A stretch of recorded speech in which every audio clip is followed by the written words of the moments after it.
Go down to the comments below to see the link for the 2021 Moon Guide.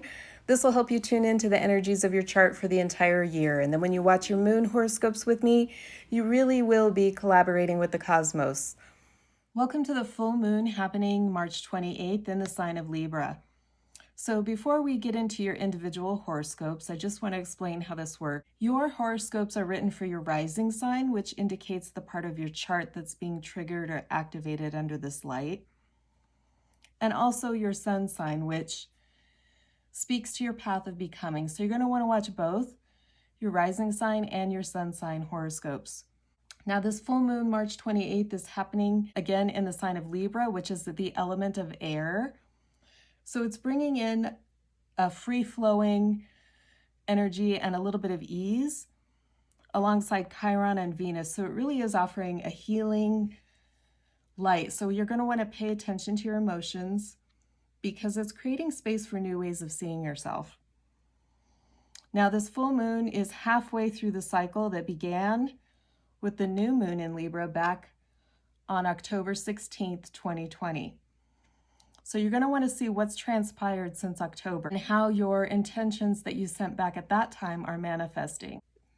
This full moon really is speaking to healing your issues of self-identity and releasing the expectations of others. So the root of all evil is not money. The root of all evil is expectations. Stay with me until the end here because I do pull oracle cards to see what messages want to come through to you from the universe. I've already pulled 2 to illustrate the energies. A full moon is a time to surrender to the divine.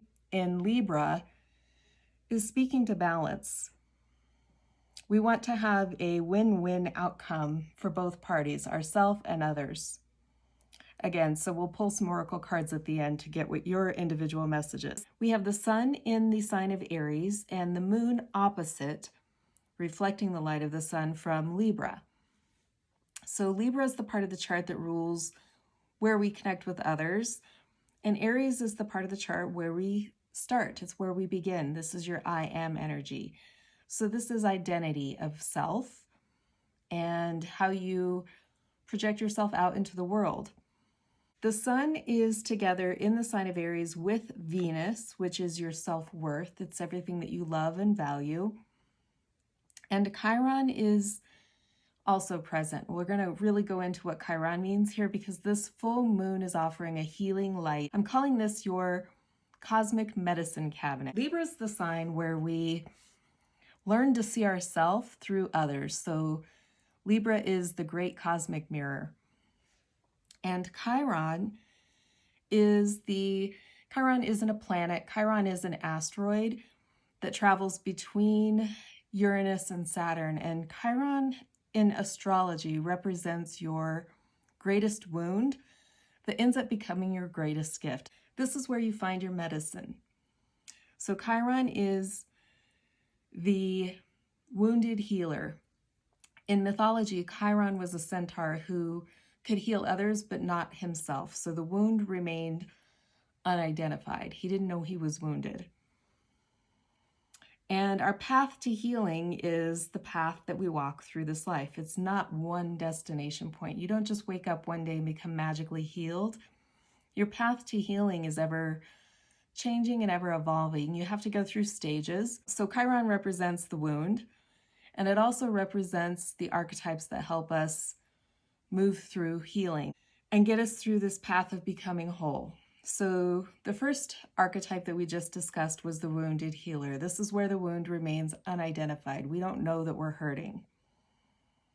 Once we discover that we've got a wound and we're hurting, we don't understand where it came from, so we seek out the second archetype, which is a shaman, and is someone who can help point the way towards the root of the pain. So a shaman is someone who travels between worlds.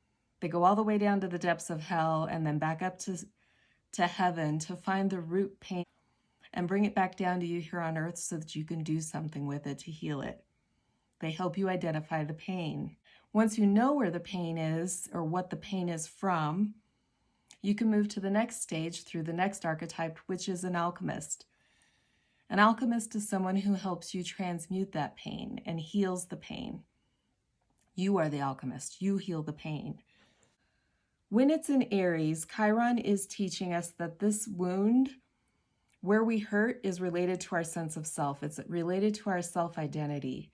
So somewhere along the line, our sense of self was hurt, and we may have illusions around who we are. This full moon here is really reflecting a healing light that's bringing to the surface or illuminating something that needs to be let go of and surrendered in order to find healing. So it's kind of like that medicine cabinet. When you see your self-reflection and you look past behind that reflection, you reach into the medicine cabinet to find the medicine that will help you heal. So we have the sun opposite the moon with Chiron and Venus. This is your power. The moon is reflecting the light of your inner world. The sun is your power alongside your self-worth and your ability to heal. Chiron represents your greatest wound and, again, your greatest gift. This is your medicine. This is where you find your medicine and learn to use it. So the path that you will walk, the path of your becoming, is also a path of healing. We all entered this world with some sort of wound that needs healing throughout our lifetime here. This is what Chiron represents. Now, the full moon is 2 weeks out from the new moon that occurred in Pisces 2 weeks ago. If you haven't already looked at your horoscopes from that, you can see that in the playlist here. Look for your new moon horoscope so you can refresh yourself about the intentions that you set under that new moon, because the full moon is bringing to surface emotions and highlighting things that need to change in order for you to manifest those intentions. Now, we still have Neptune in Pisces, and Mercury is joining Neptune. Mercury rules our mind and our way of thinking. Neptune is our connection to spirit. Neptune is responsible for our spiritual development, which is explained more in those new moon horoscopes. But right now, these two together really are supporting the ability to surrender. Neptune is helping us get out of our own way here and release, get past our mindset in order to come to some sort of acceptance or release illusions about our self-identity in order to heal. And Aries is all about making headway towards our desires. So in order to heal and make headway towards our desires, we need to release the things that are getting in the way. Now, Libra is the sign, again, that rules relationships. This is where we connect with others in order to see ourselves better. So perhaps there's something about relationships that need to be changing here. And under the light of that new moon 2 weeks ago, it was really inviting you or inspiring you to manifest relationships differently, to dream a new dream as far as the way you relate with others. Okay, Pisces, so the place in your chart that's being activated under this full moon in Libra is the 8th house. This is the place where it's the place of shared resources. It's where you circulate your power into the world. There can also be control issues that show up here. So I feel like the heightened awareness around the light of this full moon here might be bringing up around what you owe others or what others owe you, and finding some balance between this reciprocity, this level of give and take. So equal exchange. Again, we have me and we energy and equal give and take. So surrendering your relationship issues to the divine does not mean giving up. It means letting spirit take the lead. So be willing and be open to change and guidance. This is really a good time to move on from past hurts. What do you need to release? That's perfect full moon energy here. Step outside of your comfort zone, and you're very close to achieving your goal. All right, Pisces, happy full moon.